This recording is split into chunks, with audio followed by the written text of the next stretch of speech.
Assalamualaikum warahmatullahi wabarakatuh. Analisa non-farm payroll untuk malam ini. Apakah yang boleh dijangkakan? Apakah yang sedang berlaku buat masa ini? Ikuti jangkaan analisa daripada saya, seorang ahli nujum negara. Okey, saya cubalah buat jangkaan berdasarkan apa yang saya faham, apa yang saya nampak. Moga bermanfaat. Jadi sebelum kita teruskan video kita, jangan lupa tekan butang like dan juga subscribe. Assalamualaikum warahmatullahi taala wabarakatuh. Selamat datang. Bismillahirrahmanirrahim. Assalamualaikum warahmatullahi taala wabarakatuh. Selamat datang. Bismillahirrahmanirrahim. Assalamualaikum warahmatullahi taala wabarakatuh. Baik, jadi hari ini kita akan membuat analisa untuk non-farm payroll. Jadi sebelum kita buat analisa, saya akan bagi tahu apa yang sedang berlaku sekarang untuk terutamanya USD lah. Okay? Untuk USD, buat masa sekarang ini, apa yang saya nampak, kalau kita tengok secara kasar saja, gold telah pun membuat penurunan lah. Jadi dia punya level tu 1800 itu bagi saya adalah zon penentu antara penghubung antara bahagian langit dan bahagian bumi. Sekarang ni dia berada dekat bahagian bumi lah. Jadi memanglah kalau kita tengok secara kasar, kalau anda tengok analisa saya pun memang saya bagi tahu gold ni dalam keadaan downtrend. Sebab bendanya memang jelas dia turun kan, turun downtrend lah macam tu lah. Okey, baik. Cuma sebab kepada downtrend ni memang ada sebab di atas benda-benda yang berlaku kepada dunia sekarang inilah. Antara sebabnya adalah, yang pertama adalah COVID Omicron yang baru sekarang ni memang sibuk diperkatakan terutamanya di US. Moga-moga benda-benda macam ni terhindar daripada negara kita Malaysia, kepada Indonesia, Brunei apa semua. Okey, mudah-mudahan kita dijauhkan daripada benda ni lah. Cuma sekarang ni saya dengar Omicron memang telah tersebar dan telah detect beberapa kes di US baru-baru ni, baru je. Jadi benda-benda macam ni menyebabkan market dalam keadaan ketakutan benda macam ni, dan efek dia adalah biasanya saham yang pertama. Memang saham sekarang tengah terjun lah sebab investor takut lah apa semua. Jadi adakah dia akan trigger untuk gold buy? Sebab gold ni dikatakan sebagai safe haven, itu wallahualam. Pembuktian tak ada lagi. Dia memang ada cuba nak naik. Cuma bagi saya sendiri, kalau betul pertukaran trend berlaku daripada downtrend kepada uptrend, dia kena breakout level-level yang saya tunjukkan dalam analisa saya. Barulah structure itu berubah, dan dia punya petanda betul-betul adalah area 1800 lah. Maksudnya kalau dia breakout 1800, iaitu BRN, penghubung antara langit dan bumi.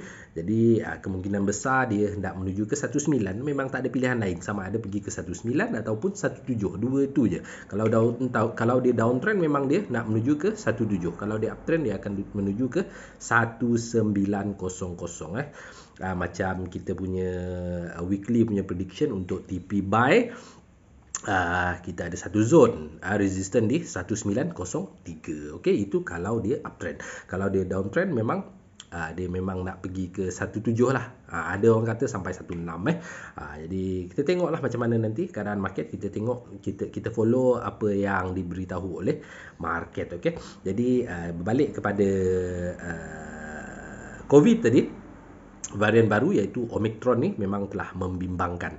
Okey, jadi malam ini kita ada news besar iaitu NFP. NFP itu non-farm payroll. Dia mengukur kadar gaji. Jadi ini merupakan data penting. Dia ada 3 data masa NFP itu dikeluarkan. Jadi ketiga-tiga benda ni amat penting lah. Satu unemployment, satu average hourly earning, dan NFP itu sendiri. Jadi 3 perkara ni adalah benda yang sekali keluar. Benda ni penting. Sebabnya apa? Sebab US sekarang ni dia hendak memang dah jalankan tapering. Sekarang ni dia orang target hendak menaikkan interest rate. Okey, jadi untuk menaikkan interest rate, syarat-syarat yang diperlukan adalah inflation kena naik. Inflation dah cun, memang dah naik. Unemployment data pun dah okey, maksudnya orang dah makin banyak kerja disebabkan oleh COVID tak ada sebelum ni kan. Omicron ni belum wujud lagi. Jadi ekonomi dah dibuka balik. Jadi sebab itulah unemployed, orang bekerja dah bebas dah, tak ada sekatan apa semua. Jadi pekerjaan dah makin banyak disediakan. Cuma bila muncul lagi Omicron ni, jadi ada kemungkinan ekonomi akan ditutup semula. Ada kemungkinan, bergantung kepada sejauh mana COVID itu merebak lah. Kalau memang worst, memang membimbangkan. Kalau membimbangkan, jadi geng-geng Fed ni, Federal Reserve ataupun geng Powell, geng Joe Biden, jadi dia orang macam mana pun memang kena buat sesuatu. Kena buat sesuatu untuk menghadapi benda macam ni. Dia kena buat keputusan lah. Sekarang ni dia hendak menaikkan interest rate. Seperti yang saya cakap tadi, data-data semua kena baik. Terutamanya data NFP malam ni lah. Kalau data NFP malam ini baik, kalau baik, jadi planning dia orang untuk menaikkan interest rate tu adalah tinggi dalam masa terdekat ini. Sekarang ni dia orang pun nak speed up dia orang punya recovery tu. Sebab apa dia orang speed up? Disebabkan oleh COVID tadilah. Sebelum benda tu menjadi worse, jadi mungkin dia orang nak kira macam ni lah, backup plan. Faham tak? Contoh, dijangkakan benda tu memang akan menjadi teruk. Jadi backup plan dia orang nak kuatkan USD dulu. Kuatkan USD, ambil duit banyak-banyak lu. Jadi dengan duit perolehan yang banyak-banyak ni nanti, untuk dia orang gunakan untuk survival masa COVID, supaya rakyat tak teruk lah. Faham je lah, politik kan. Kita berkhidmat untuk rakyat, begitu. Jadi kalau rakyat gembira, jadi kita punya politik jadi bagus. Jadi dia orang nak ni lah cover rakyat-rakyat lah, macam tu lah. Itu by logik akal lah, by logik akal. Macam negara kita juga sama. Jadi kaitkan, boleh kita buat kaitan dengan apa yang berlaku pada negara kita dengan negara lain. Jadi dia orang punya SOP tu lebih kurang sama. Dalam ekonomi memang macam tu. Cuma sekarang ni USD inflation dia memang teruk sangat. Benda ni dia orang harus kawal. Harus kawal. Sekarang ni dia inflation naik. Inflation tahu kan? Inflation maksud dia kenaikan harga yang berterusan. Itu yang bahaya. Kalau dia berterusan, jadi kalau tak dikawal, ada kemungkinan akan menjadi hyperinflation. Hyperinflation ni maksudnya harga melambung terlalu tinggi, cuma nilai duit jadi jadi berkurang. Bila nilai duit berkurang, kuasa beli jadi berkurang. Itu yang bahaya tentang hyperinflation. Bila berlaku benda ni, kemungkinan besar untuk USD itu terciduk amatlah tinggi. Okey. Baik, jadi apa yang boleh kita jangkakan untuk NFP nanti menurut ramalan kaji bintang? Menurut ramalan kaji bintang, data yang bakal keluar adalah data baik lah. Jadi data ni sebenarnya perlu baik untuk USD meneruskan dia orang punya plan. Kalau data tak baik, maka plan dia orang untuk menaikkan interest rate tu jadi berkurang. Kira macam markah. Kalau data-data dikumpul, contoh kita nak jadi seorang dekan ke apa kan, jadi semua subjek dikira. Okey, ni bagus tak? Okey, ni tak bagus, jadi tak boleh dapat dekan. Macam tu lah lebih kurang dia punya konsep dia begitulah, untuk mudah anda semua faham. Kalau nak jadi nombor 1, semua kena baik. Kalau ada yang kantoi apa semua, jadi tak dapat nombor 1. Lebih kurang macam itu. Saya harap penerangan ringkas ni faham lah. Sama juga macam apa yang untuk NFP ni tadi. Kalau data NFP tidak baik, makanya dia orang nak teruskan plan untuk hike rate tu, naikkan rate. Jadi mungkin terbantu sikit. Tapi boleh tak naik rate tu? Boleh saja, tak ada masalah. Data lain okey. Cuma mungkin NFP ni tak baik kan. Tapi boleh tak naik? Boleh saja naik. Tak ada masalah. Sebab dia tujuan nak naikkan rate ni untuk mungkin nak menyelesaikan sesuatu benda. Macam itulah. Tapi pentinglah untuk data NFP ni baiklah, supaya planning tu lebih lancar. lebih confirm untuk dia naikkan rate. Sebab itu antara syarat-syarat untuk hike rate. Okey, jadi strategi untuk NFP, sebab ada yang tanya, cikgu macam mana nak trade untuk NFP.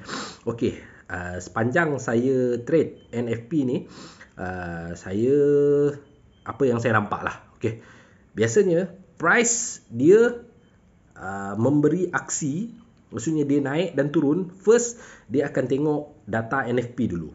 Kalau data NFP tu baik, maka gold turun lah. Gold turun lah. Kalau dia tak baik, dia akan naik. Tapi itu reaksi pertama. Maksudnya dalam 1 ke 2 minit pertama, anda akan tengok dia spike, naik turun kan. Itu sebenarnya kesan daripada data NFP itu sendiri. Mungkin dalam 5 minit pertama dia akan nampak naik. Lepas tu barulah dia merujuk kepada dua data seterusnya, iaitu unemployed dengan average hourly earning. Terutamanya average hourly earning itulah. Itu yang utamanya. Unemployed sebab tak ada masalah sangat. Tapi kita tak tahu sebenarnya kebiasaannya untuk news, dia depend kepada data yang keluar. Perbezaan dia, perbezaan data yang keluar. Kalau data itu beza dia macam jauh sangat. Contoh, okey, data sebelum ni NFP adalah 500k. Okey, 500k. Data jangkaan adalah 550k. Okey. Jadi sekarang ni kita based on data jangkaan dulu, sebab NFP belum berlaku lagi. Jadi daripada data jangkaan kita tengok, NFP bakal mengukuh. Jadi ada possibility besar buat masa ini gold akan turun. Sebab data dijangka baik. Itu jangkaan awal. Anda boleh tengok jangkaan-jangkaan ini dekat Forex Factory. Apa jangkaan? Jangkaan awal daripada geng-geng Forex Factory lah. Baru Forex Factory. Tak semestinya tepat, tapi boleh kita gunakan sebagai panduan. Okey. Jadi kebetulan downtrend kan. Jadi tak ada masalah pun untuk mencari sell, sebab data untuk NFP dijangka dia baik. Jadi untuk pagi dan petang ni kita cari sell kan, cari saja sell, kita parking awal. Kalau data NFP keluar, kata data NFP keluar 600k, jadi melebihi jangkaan. Dia punya perbandingan adalah berdasarkan jangkaan, bukan data yang sebelum. Dia berdasarkan jangkaan. Jangkaan tadi 550k, data sebelum 500k, tapi keluar 600k. Jadi jarak beza dia adalah 50k. Jadi makin besar jarak antara data ramalan dengan data sebenar yang keluar, efek dia kepada market lagi dahsyat. Itu sebenarnya. Kalau sikit je, jadi mungkin trader-trader dia keliru lah sikit. Memang data baik, tapi kita keliru apa ni, sikit je beza kan.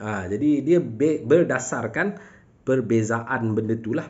Biasanya dia akan react kepada data NFP dulu. Lepas tu baru berdasarkan average. Jadi kita kena tengok ketiga-tiga data ini macam mana secara keseluruhannya. Sebab benda ni, apa yang pasti adalah satu gerakan besar pasti berlaku. Masa NFP, kira macam CS tu menjadi CS arah. Dia menjadi arah. Untuk malam itu sajalah. Untuk malam itu, sekurang-kurangnya untuk malam itu. Sebab kita pun nak trade untuk malam tu je kan. Jadi dah profit, cabut lah. Macam tu lah. Tapi jangkaan dia, gerakan yang besar bakal berlaku pada masa itu. Okey, biasaannya saya. Okey, itu daripada sudut fundamental, macam mana nak baca dia punya data. Jadi macam mana kita nak trade semasa NFP itu pula. Okey, macam saya sendiri, saya akan macam saya biasanya saya tak trade semasa data keluar. Waktu data keluar, waktu NFP tu berlaku pukul 8.30 malam ini, okey, saya tak trade, saya biar aje. Saya tengok dulu. Saya tengok CS tu pergi ke mana.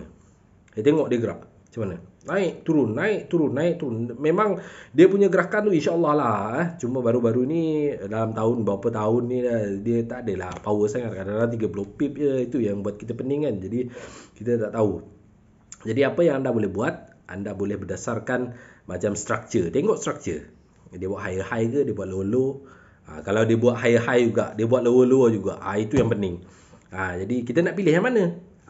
Jadi macam saya tengok dulu dia spike macam mana.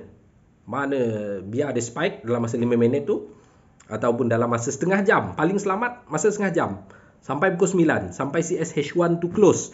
Itu paling terbaik. Untuk kita menentukan kat mana high dia, kat mana low dia. Kiranya kita nak cari mana price yang paling terbaik untuk buy. Maksudnya harga paling terendah yang telah ditunjukkan oleh market. Mana price yang paling tertinggi yang dicapai dia dalam masa setengah jam. Kita relax kan, lepak lah pukul 9. Relax, biar je. Kalau boleh biar je. Kalau nak trade juga boleh, tak ada masalah. Paling penting tentukan mana high mana low dulu. Lepas tu cuba cari high yang tertinggi dan low yang paling terendah. Buy di low, sell di high. Dua ni. Ini semasa NFP itu berlangsung. Maksudnya pukul 8.35 ke macam mana ke, ataupun CS minute ke macam mana kan.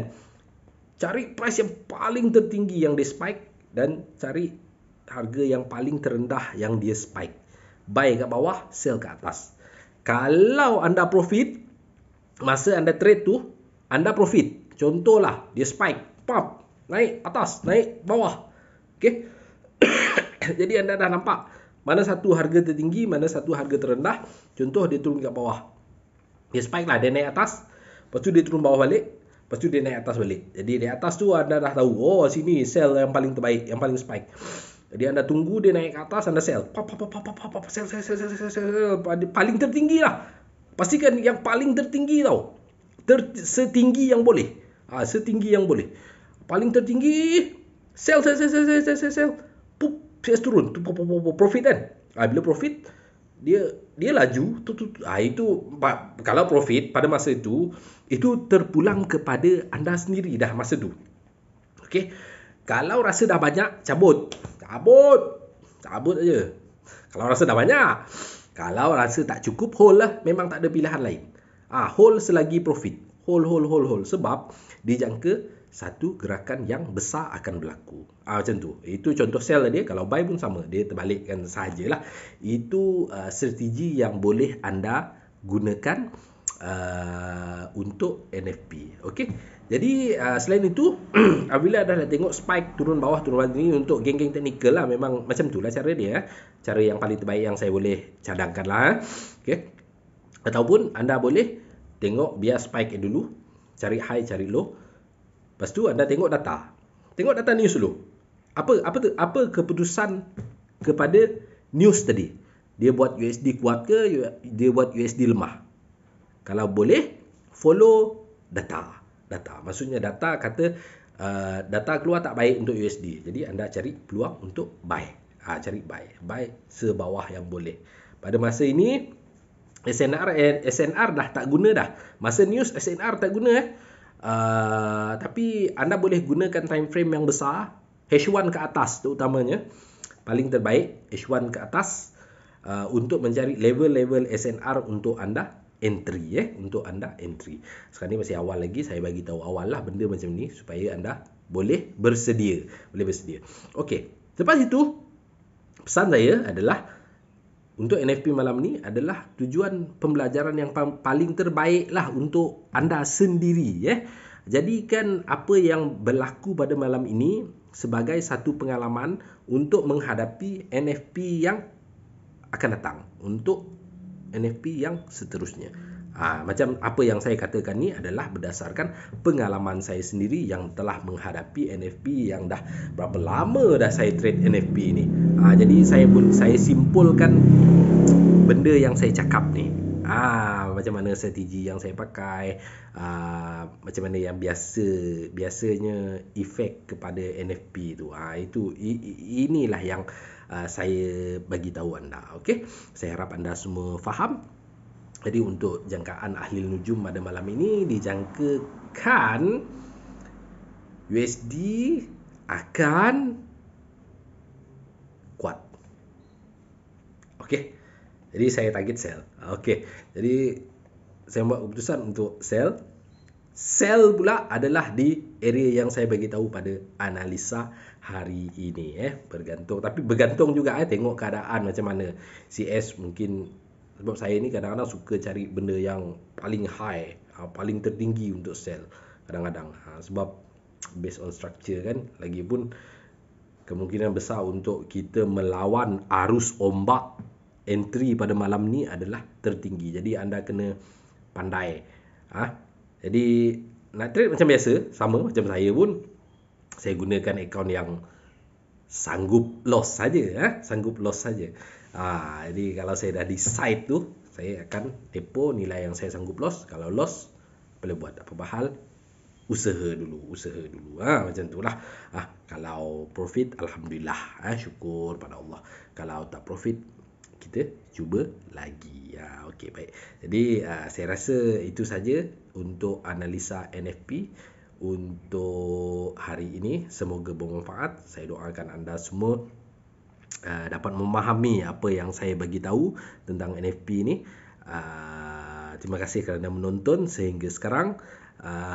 Jangan lupa untuk tekan butang like dan juga subscribe bagi mereka yang belum subscribe. Saya si JJ FX mundur diri. Assalamualaikum warahmatullahi taala wabarakatuh.